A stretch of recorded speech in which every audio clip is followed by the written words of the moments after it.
Okay, looked like the header there coming in was getting stalled out. I couldn't see what goes on sometimes.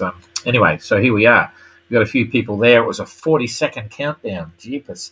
Anyway, these ones are going to be pretty quick with fleets in the trades, all that sort of stuff. Although just as I was about to do this, because I was waiting to the 1600 position this afternoon, and then I try to do the tracker after that, which means it's just after 6 o'clock for us here in Les Sables d'Olonne. Beautiful day here. Ooh, another one. Ayrton called up, so I had a WhatsApp video call from Ayrton, and he was wet, drowned, not drowned, so I shouldn't say it like that, but everything was wet because it's been raining for 24 hours. It's not cold, just rain, grey, overcast, but still quite fun, and the rain had just stopped. He has a dry suit that he wears, but it was so wet, the dry suit, that he took that off, and he had his normal Zeke lightweight jacket on and bits and pieces. Quite happy to be chatting. That's Ayrton's style. He entered the Golden Globe race twice. They gave up the first one after a week because he missed his family. That was in 2018. And then the second one in 2022, he got through to Cape Town, and that was enough for his GGR dream. The boat was sort of okay. He could have kept going, but decided once again he was missing the family. But this time, in the little trekker, little mini, all the way out of Panama for a couple of weeks, and he's did the transatlantic as well. Of course, he just loves it. He can do whatever he wants on Mini Starlink. So there you go. Anyway, we are here, and I'm going to go straight to the tracker and start talking about that. So I hit that. There's the tracker for you. Now I've got it for me. Push this up here, and I'll give you some wind just to make it look green, but not too green. And here we go. A few people out of the picture. Gary's out of the picture because he's still up north, and Popeye and John are due to leave tomorrow. I'm hoping they do. Let's wait. No, tomorrow's what's today? Tuesday. Today's Tuesday. Yes. So we're exactly 2 weeks out, and the average speed of the fleet is pretty impressive. I just measured it out of the. In fact, it's not actually in this one here. That's distance to the finish, but I think it's on the bit of a distance sail. There you go. Look at that. Distance sailed. I'm on the leaderboard, looking at Renaud, who's holding number one position, and he's done 1,402 miles, and they started 14 days ago. So that's pretty amazing. The fleet generally is about 100 miles a day. So you could say between 90 and 100 miles a day average speed from Panama to where they are right now, and that's the most challenging bit. So that's very impressive. If I was a cruising boat, like Mark's down here in Clunker, in his Lalo 34, he's done something similar. Not quite that. He'd be doing 90-something mile a day average out of Panama. It's pretty good. So not so much pain there that everyone's gone through. Everyone's generally happy. It's been pretty subtle, but still having to work hard to get where they've got. And now, hopefully, they're all entering into the trade winds. So they're all certainly impacted by the trades at the moment. There's the equator. This is the bit that's pushed up. So that's a big plus. This sometimes here, all through this stuff, can be a big hole with nothing. In fact, if you read the cruising guides, quite often the northern track up in the northeasterly trades up here is the way to go. It's certainly not the way for when our guys and girls left. They've all done the right thing by the look of this, and now it's looking pretty good. There could be a pretty quick exit from the Galapagos, heading down further. So let's have a look at that. Since we started talking about it, the trades, they're not strong in terms of consistent and regular. There's big holes. It's what we spoke about yesterday. So this is what you'd call a weak trades, and it's because of this ridge here, which is because of these lows down here. It's all a bit messy.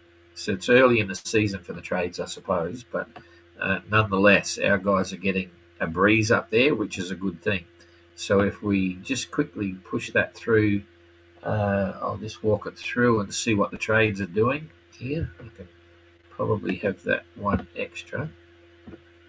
There we go. Oh, it's not moving. So that's the 9th. So that's tomorrow. So it's getting a bit lighter for the guys at the back. That's on the 10th. That's 2 days from now. But they generally, most of the fleet here. So you can see that. Oh, I'm trying to do two things at once here. I'll push it up. So you can see it's getting a bit light and fluffy here, but you got a dividing line. Josh may be the only one that doesn't make it. So you've got 2 days. So let's say they're 180 miles in 2 days. That's 400 miles. They're not going to be there. There's 180 miles right on it. So the tail enders here might slow down a bit. The others will be just in this other stuff. Okay, so that's what's happening there. And if we come back down to this bigger scale, this is 2 days into it. And we keep going just to see if it's going to hold, because it's above, it's nearly up to the equator, which is amazing. And then it's going to slowly come back to the 11th. It's still there. Most of the fleet will be in that for us. And then it's going to, it's certainly above 5 degrees. So everyone's looking pretty good there. That's through to the 12th, so no problems. There's some things here. I don't know whether I want to talk about it or not, because I don't want to give anyone a particular advantage, but I'm sure they're all watching. This is the funny one, because I was just talking to Ayrton about stuff. I didn't want to give him any routing, but there's some. Now, do I talk about it or not? Yeah, well, I suppose I got it. I got it. You can see what's going on here. If I say nothing, you can see clearly what's going on, right? So at the moment, I'll just talk about what they got. Gary's got this big northerly. He's got to come down. He's got some challenges there. The other fleet here, the little guys, Kerry's got a bit of a boost. You can see a bit of a current there helping along. Renaud's come down into the middle here. So let's just see where the fleet goes. But if you're looking at that picture, to my mind, it's pretty self-explanatory on where you should be and what you're going to do in the next few weeks. So this is a strange situation. Bugger it. Maybe they won't be watching because it's really boring. So, okay, here's the deal. I'll give you a tip. Look at this. Japers. That goes from there to there. That's nearly 1,000 miles. Here's another 1,000 miles from there to there. Now, where would you rather be? I won't say anymore. So, because it's probably, here's the next one. Let's just see how long it's going to sit there like that. If I go like that, oh, look at that. Holy dooly. I didn't realise that. It's not as bad. But anyway, so that'll be hard to miss. Crikeys. Jeepers. That's there for a long time, and that's a serious gutsy now bloody distance there. Jeepers. That will be 2 knots. That's 50 miles a day, and it's massive. Look at that. Jeepers. So even if we come back here, that's going to develop over. We're not actually okay. So it's developing from the 10th in 2 days' time. In 2 days' time, that's like from there to here. That's 1,500 miles, and some of that is super fast. So 50. Wow, that's crazy. That's for the next. They could have a quick trip. Anyway, I think I'm preaching to the converted here. You all know what's going on and where they should be, but there you can't miss it. Before I was saying thinking it was a narrow band, but it's impossible for them to miss that. That's going to be a big boost. So now we've just lost them all. I'll come back here, come back there. There they are. And let's have a look here at what each of them is doing. Gary, 3.6. That's not too bad. And he's managed 60 miles in the last 24 hours. So that's pretty cool. Galapagos there. Christian's doing good time. He got out of there and he's cleared out completely. He's done a 112-mile day, doing 4.9 knots. That's not too bad. Josh down the back here, 4.3, 81-mile day. Not too bad. Haven't heard from Jacob, and neither had Ayrton, they've got a chat group that they use on WhatsApp, and Jacob didn't come up to explain any issues with his wind vane. He's doing 4.9 knots, and I'm sure if he had a problem, he should have mentioned it. I don't think, because he hasn't slowed down that much. He's lost a bit of ground against Adam over here, but if his wind vane wasn't working, I don't think he'd be averaging no speed. So it must be sorted out by now. Whatever it was, sometime he'll tell us what happened. And so Jacob 4.9 and 86 miles. Adam 4.2 and 92 miles. Jasmine looking good, 3.3 at 76. I take that back. Jasmine not looking good, 3.3 and 76 mile day. The daily speed's not bad, but she's lucked out there somewhere. It's not her, it's the weather. She's a sailor now. Ayrton, 3.9 knots, 94 mile day. He's still getting the distance in all that rain. He's filled up all the water tanks, and Hydrovane's doing fine. He's happy. He's telling me he's sailing with the mainsail all the time. He doesn't use his he uses mainsail and the A7 and the A3 or 5, but he always works on the premises of full main, whereas I tend to sail dropping the main when you can, and then or lowering the main one step down early and try to use your stuff up the front. But he was also saying it's hard for him to come down. It was quite lumpy yesterday, and he couldn't get south of west. He was struggling just to hold west. So the breeze is, I don't know why, because he was looking as if the breeze is coming on the port quarter. So he must be getting local stuff that's maybe a little bit more from the south. So, but yeah, he was struggling to get down. Eric's getting down, 4.6 knots, 99 mile day. He'd be happy with that. Dan Canadan is 4.1, 96 mile day. And then Kerry lost out a bit to Holiday Dan. He was right beside him before, but he's fallen back, 5.9 knots and 127 mile day. So that's not bad. He's done 5 miles more than Dan for the day, but I thought he was a bit closer than that, but he has come down a bit. So Holiday Dan, 5.7 and 123 mile day. That's not too bad. And Peeler, 100 mile day, 4.7. Can't say what's happening there. She should have been a bit faster than that, but obviously there's still a bit of fluky weather.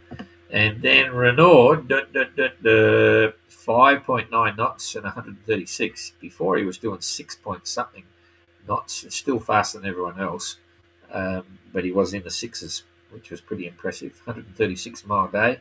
That's pretty good because it's not the super strong trade winds yet, and I think we're going to see some fast times now in the days and weeks ahead. There's still a long way to go, about 2,700 miles or something, 2,800 miles, but we're going to get good speeds there for sure. Not a lot to look at the track, the leaderboard, because I did that yesterday, so I'm going to forget about that. I can't believe I'm doing a tracker a day because there's not a lot happening, but there we are, and there's not a lot more I can tell you about all that lot, so I'll just come back here and say good day to a few people who turn up. Amazing write-up by Graham. Yeah, sure was. It's always I find it really satisfying to read Graham's reports because it's all in one hit. It's like, I wish I read more books, but I can't because I'm so busy. But you read the whole thing in one hit, and it's really quite interesting. It gives you an overview of everything, and even I miss stuff. Graham's nailing everything. He gets the whole lot. So I pick up things that I've missed. I'm just writing the press release now. For hopefully we'll get the press release out tomorrow. We do a press release every 2 weeks, so it's a great reference piece for me now that I'm writing that. And Graham speaks to all of them. I've only listened to a couple of the SoundClouds. I haven't listened to them all yet. I'm just too busy. So yeah, Graham's reports. If you haven't read them, read them. And make sure, I'm going to do a big push on this. I'm going to be like every other silly bugger on YouTube and Facebook. Please like, share, follow, all that stuff, because we've got to get the numbers up.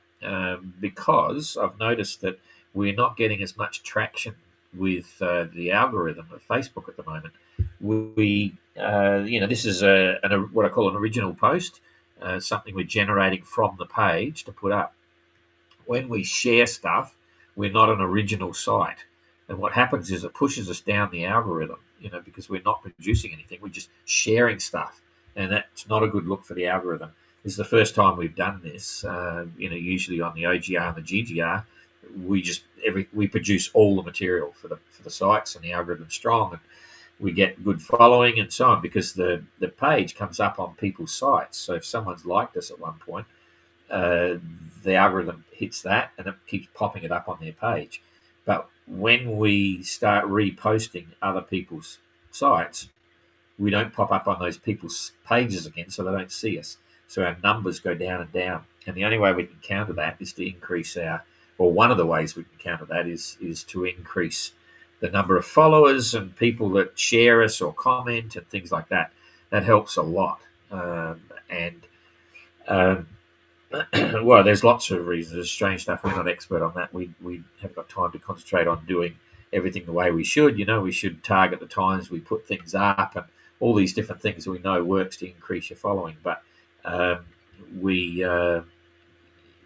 you very much, Warren. The biggest thing that can happen is people just like us and get the numbers through increase the numbers.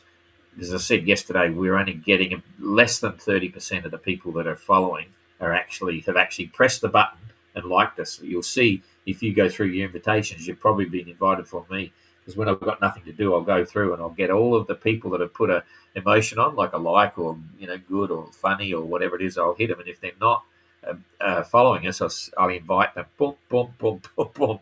It's my favourite pastime. We've got to push it up. So thank you for liking and sharing and so on. Thank you to all our Patreon members. We don't. That was a joke. Anyway, I'm getting a bit obscure. I need to get out of here. No, we don't do. I'm not a big fan of all that stuff. We don't do any of that. Okay, so even with a knot of current, 5 to 6 knot average from a 19-foot boat is stunning. Absolutely, I agree. But there is a bit of a fallback truth there that we should mention.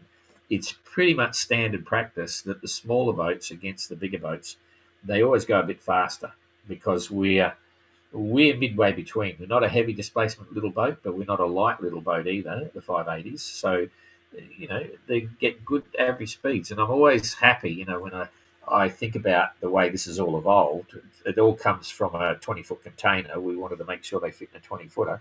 But there's so many things that are good about that. It means it's not too big to build. So we have a high success rate of people who start to build will actually finish. A lot of projects, as you probably know, when you're building, they'll start it and it'll never get finished. So it'll be sold to someone else. We have a very low failure rate. It's a nice size to build. It's impressive. It can go anywhere in the world, and you can build it in your backyard and all that stuff. So that's a good one. And it's not a. I found Sailing Trekker that it's just a nice size as well. It's bigger than it feels bigger than it really is. And the human dynamic side, if you follow the plans sort of in a good way, then it's very easy to live on. So there you go. Anyway, get back here. I'll just quickly go through. Hi, John. Adrian, hey, Don, we used to have a house near you, 20 miles inland from St. Giles Creek to V. Lovely little village called Bifu. Sold it a few years ago. Cool. Well, we're in Les Sables d'Olonne now. We only renting. We haven't got any money to buy a place here. So we've been there for 5 years or something, for 5 or 6 years. Great place. Great place. Gary can stay connected to the fleet. Of course he will. He'll be fine, but he's not going to be up in the leader. He'll slowly work his way down, and he'll stay connected to the fleet, no question. It's just that it was interesting to watch his tactic up there. He was sort of pushed up there without, whether it was conscious decision or not, but he didn't have much options, and he's up there. It was fun to watch, but I don't think it's going to give him any big bonus at the moment. But he'll stay connected for sure. Amazing write-up by Graham. John, yeah, it was. But does that current hold for a week? Yeah, it was showing, when I just had a quick look then, it was holding super strong, coming in strong, and it was there for like 5, 6, 7 days. So it might be there for a long time. We'll have a good look at that next time as well. Warren, definitely stay south to stay in the trades and currents. I can say that. Captain Coconut has the right idea, Warren. Yep, for sure. Hey, Don, could you repeat how to follow and be notified on YouTube when your daily report comes up. Okay, so all you got to do is to get YouTube. Some need a refresher on how to catch you live, etc. Okay, well, we can do that as a little tutorial maybe. Well, that's Jane. Hang on, I better check. She's doing some stuff for me. Need help? Question mark. No. I said I was going to do. I'm on live now. I was going to do the live. She probably hasn't seen it. Oh, because she's on the VPN, so she should be watching it. But anyway, I had a few distractions before, so she's probably wondering where I am. I've got thumbs up. That's fine. Jeepers, now completely. Oh yeah. So what you do is on YouTube, when you subscribe, there's a little bell. You can go for notifications. So if you subscribe to YouTube, then go to notifications, hit that, and that means every time we come up live on YouTube, there will be a little bell and it'll come up on the screen if you're there and say, "Oh, there's a live that you like, and you better go and look at it." So that's the best way. The only way for Facebook, I'm not sure how that works. So I'll have a look at that and think about that, Jonathan. Thanks. Good idea. Take a snapshot of the current as shown in a week. In 1 week, compare the snapshot to the currents. Yeah, they do not seem to not reflect reality in a week. Okay. Well, I was looking about 5 days, 6 days. But anyway, let's wait and see. It looked really strong, so we'll, might not be there in a week, but who knows? We'll check it and keep an eye on it. However, Fort Lauderdale enemy catch fish with a yo-yo. I'm not sure. I haven't caught a fish with a yo-yo, but maybe no, I don't know. They're all used. They'd like to be catching fish, I'm sure. Even with a knot of current, 5 6 that's average from a 90-foot boat. Stunning sure is. Thanks, Warren. Jonathan, any known penalties yet? No, there's 2 lots of penalties coming up. In fact, Graham dropped a beauty, but I checked, and I think he's looking at 2 things. When I read Graham's report, you'll see there's mention there. Graham might be watching this of Dan's wind instruments aren't working, and I thought, huh? Because Dan has got a cable and a mount up there to put a wind sensor, but wind instruments are banned in the MGR and the Transat. If you're sailing your boat locally and normally, you can have whatever you want, but they're banned. And he's unplugged it, so he's not using it. It shouldn't even be on board. I don't think it is. He might be talking about his Windex, because I checked the photographs of the boat at the start and there's no wind instrument there. So he's probably talking Windex or something like that. I'm not sure. And then the only poor Dan's getting picked on, but he will get a time penalty for the tow by Argo. Argo will get time compensation, and he will get a penalty for taking the Iridium Go exec, because in both instances they were outside assistance, and you can't do that at sea. You can go somewhere and anchor, then do whatever you want, okay, or moor somewhere, you can do whatever you want, but not at sea as part of the race. So, but we don't assess that until we hear from the entrants. So when they get to the Marquises, they'll have to supply us with a full report. Like Dan will tell us when he made the call, when Argo turned up, what Argo actually did, and Argo will give us a report as well, and we look at that and we'll assess it from there. But it's, dare I say it, I don't want to frighten anyone, but we won't talk about what happens. The basic principle is that if, I'll give you a hypothetical, if Argo wasn't there to pull him off and the current got him and put him onto the rocks, touch wood, then he'd be out of the MGR. He would not be an entrant in the MGR because the boat would still be back on the beach, right? That's how serious it is. So, yes, it was a little thing, and I complimented them and said, well done, guys. That's fantastic. They all handled it very well. But under the rules of the notice of race, this is the difference where you get a guy like everyone else there that's racing. They're in the game, and they are there. So it will be treated with some degree of seriousness. It's not a little thing, even though it was a little thing. You can see how big the thing could have been, and we have to take that into consideration. The issue of taking the Iridium Go exec is interesting, because you could say that if he didn't have the Iridium Go exec, he wouldn't be able to look at currents, get weather forecast, and do all sorts of other things. So again, that's outside assistance. It's not allowed. So, but they know that. That's all under notice of race. And at the same time, everyone's in it for different reasons. So let's wait and see. There's no one else. Argo did everything right. Going into the Galapagos, he's fine.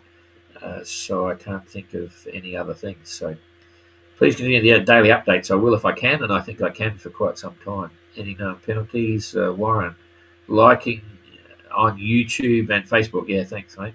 Hi, Don. I'm sailing at 6 degrees south, making good passage time. Looking at the weather, it looks like the trades could be less at the higher latitudes. Yes, for sure.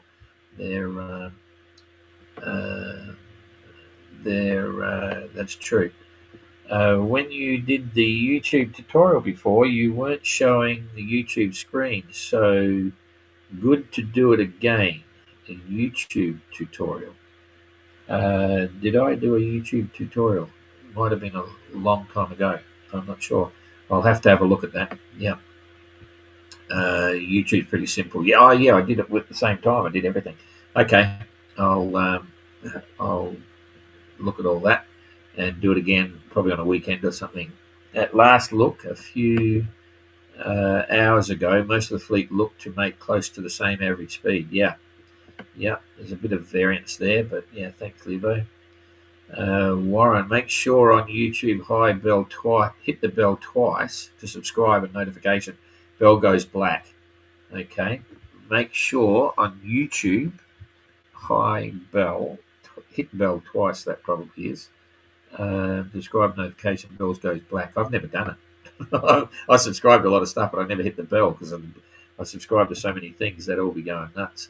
Mostly, obviously following world news and events, but we won't talk about it. On Facebook, there is a setting to be notified of all new videos and lives. I need to start learning some of this stuff. On Facebook, there's a setting to be notified.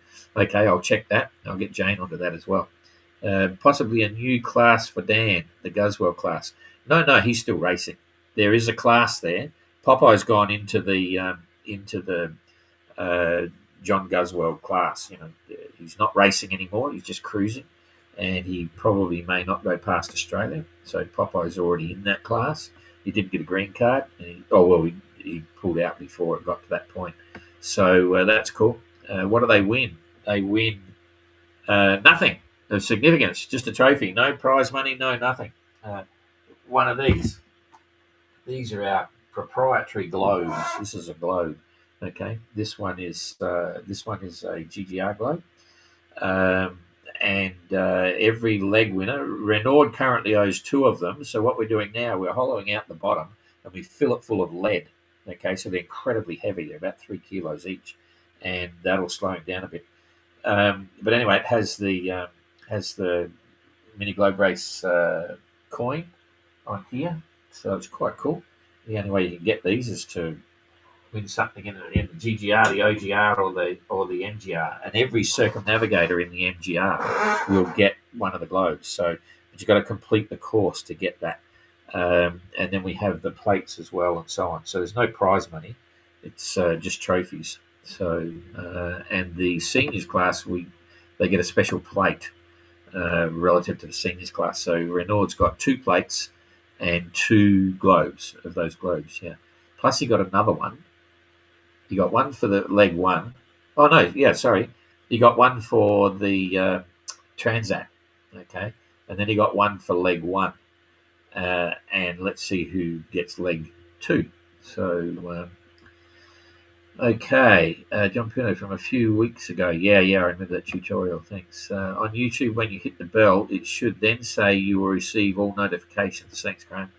Okay, that's cool. So, and I'll find out about the Facebook. I'm not sure. I've never done that either because I'm always active and busy here.